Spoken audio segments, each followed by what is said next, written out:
রংপুরে সরকারি খাদ্য গুদাম থেকে চাল গম আত্মসাৎ নিয়ে মিলছে অভিযোগ পাল্টা অভিযোগ। ঘটনার নেপথ্যে থাকা হোতারা বহাল তবিয়তে জানিয়ে সাময়িক অব্যাহতি পাওয়া গুদামের ভারপ্রাপ্ত কর্মকর্তা কানিস ফাতেমা বলছেন, বৈষম্য বিরোধী আন্দোলন ঠেকাতে টাকা না দেয়ায় ষড়যন্ত্রের শিকার তিনি।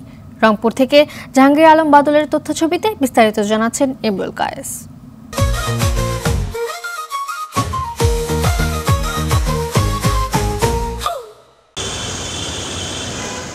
রংপুর সদর উপজেলা সরকারি খাদ্য গুদাম থেকে ১৪৪ মেট্রিক টন চাল ও ৯,৫৪৪টি খালি বস্তাসহ গম আত্মসাতের অভিযোগ ওঠে গুদামের ভারপ্রাপ্ত কর্মকর্তা কানিস ফাতেমার বিরুদ্ধে। এ ঘটনায় মামলা হলে সাময়িক অব্যাহতি দেওয়া হয়, তাকে সিলগালা করা হয় খাদ্য গুদাম।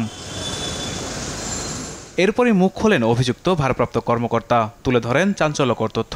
বলেন, খাদ্য অফিসে আওয়ামী লীগের সহযোগীরা এখনও সক্রিয়। শুধু তাই নয়, বৈষম্য বিরোধীদের আন্দোলন ঠেকাতে আওয়ামী লীগ নেতার প্রস্তাবে সাড়া না দেওয়ায় এমন ঘটনা।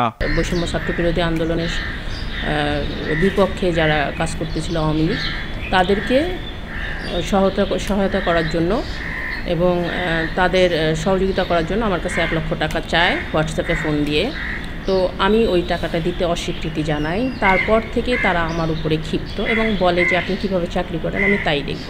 দফায় দফায় তদন্তের নামে ষড়যন্ত্রের কথা উল্লেখ করে অভিযুক্ত কর্মকর্তা আত্মসাতের দায় চাপালেন অন্যদের বিরুদ্ধে। আমার অ্যাবসেন্সে যারা ছিল, নুনবী বাবু নিজে ছিল, স্টাফ সহ নিখিল চন্দ্র বর্মন, এরা সবাই মিলে ষড়যন্ত্র করে মেবি চালটা সরাইছে। কারণ তারা তো রিপোর্ট 15 তারিখেও তারা দিয়েছে যে সঠিক রিপোর্ট আছে, 20 তারিখে তদন্ত কমিটির রিপোর্ট আছে যে সঠিক দিয়েছে।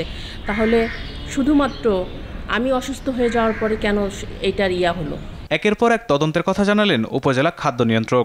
১৪৪.৭৪৪ মেট্রিক টন চাল কম পাওয়া যায়, ৩০৭ কেজি গম কম পাওয়া যায় এবং ৯,৫৪৪টা খালি বস্তা কম পাওয়া যায়। এই রিপোর্টের ভিত্তিতে পাসপোর্ট মহোদয় তাকে সাময়িক বরখাস্ত করে এবং আমি থানায় এফআইআর দায়ের করি।